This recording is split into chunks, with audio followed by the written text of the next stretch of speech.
it's time for the next speaker, Andrew.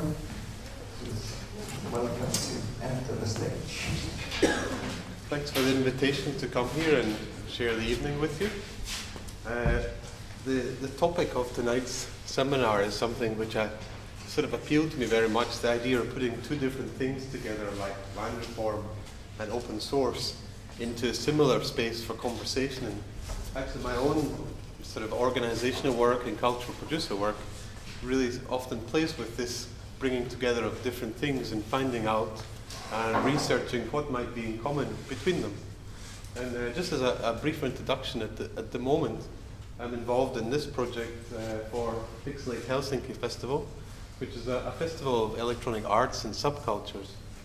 And I share this project with a couple others, and the other two producers have different perspectives on this subject, so the three of us together organizing sort of put together a program.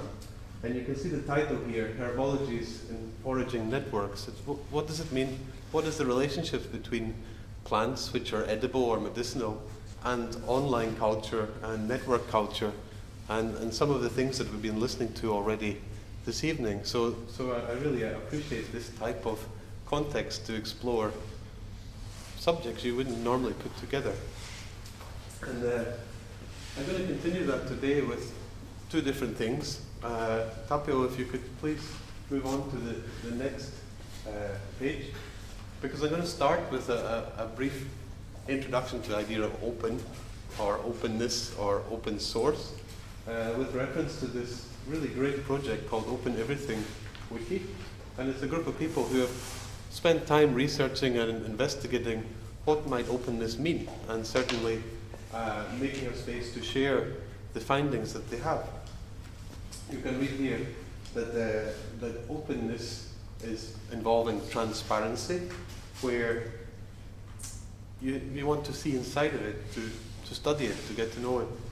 It involves also participation, that you have to make something available for people to get involved substantially, to have a meaningful relationship with it.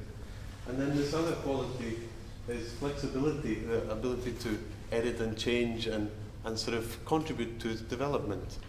And these are all things which I think have came up in some of the different talks already, but they're good to keep in mind is how might this relate to land. And the aspect of open source that I want to really pick up on today is this idea of sort of source code. Like what is it that, what makes something transparent to know how it works and how to use it, and certainly how to develop a relationship with that material. And I'm going to take a case study to sort of explore this. So it's not a case study, it's something that really has interested me as a project and a phenomena, and I want to share with it today with you. The project I referred to here is something called,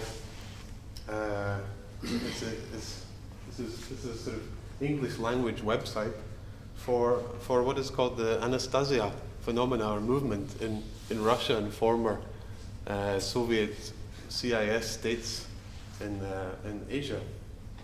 And this is a very fascinating movement. I learned about it first from visiting eco-villages in Finland, and one or two people who were living within that context found this an interesting phenomenon, because in the mid-90s, a Siberian businessman turned writer wrote a whole series of books called, with a character called Anastasia. You can see this picture of Anastasia here as she's been popularly represented. And in these books, the author is called Vladimir Megri. He put forward the whole vision of how you might return to the land, and it was certainly tapping into the psyche of many Russian people and people who are living in the former Soviet Union, who wanted to try to find a way to reconnect with the land, and certainly to move out of industrialized or sort of large apartment blocks, and find a way to reconnect with the landscape. Is very much tapping into peasant culture and the long traditions that Russian culture has with the land. The phenomena which is written into this sort of vision in the series of books is also has a sort of political, organizational aspect to it. And the name of this is called something called a kin's domain. So the idea that your kin, your family, have a space to continue living and sort of perpetuating in relationship with nature over many generations. And the thing about the king's domain was that it's also a sort of reformist attitude to what type of relationship to land do you have, and how can you actually create a communal space for working with the land and on the land with others. Give up the microphone. Sure, I can do that. The king's domain is really actually a parcel of land for permanent residence of a family, and it's actually of the space of about 1 hectare, about 100 by 100 meters. And it's a place where a family can build a house, plant an ancestral tree, its own forest, an orchard, a garden, and it says also construct a pond. That the perimeter of this kin's domain would be enclosed with a hedge of forest plants such as cedar or coniferous and deciduous trees and shrubs. So it's a way actually of constructing a space for yourself and your family based on agroforestry permaculture. Like the relationships of the plants and trees that you grow are meant to self-sustain that natural space. And the idea is that every family is offered free of charge this hectare for lifetime use. So not so dissimilar to the things that you were speaking of.